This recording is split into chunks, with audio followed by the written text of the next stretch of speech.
I just bought myself a RAV4 2023 SE.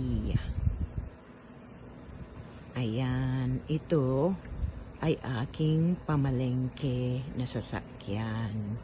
At ang aking Mercedes-Benz naman ay gagamitin ko lang pagka Saturday and Sunday. Sa weekend ko lang gagamitin yun.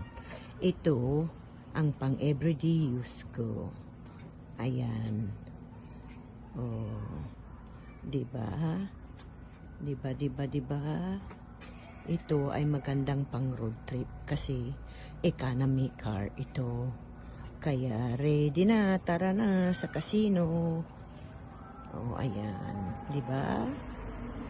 Oh. At ito naman ang aking neighbors na sinasabi nila na sa liblib daw ako nakatira. At ito naman ang katabi ng aking house.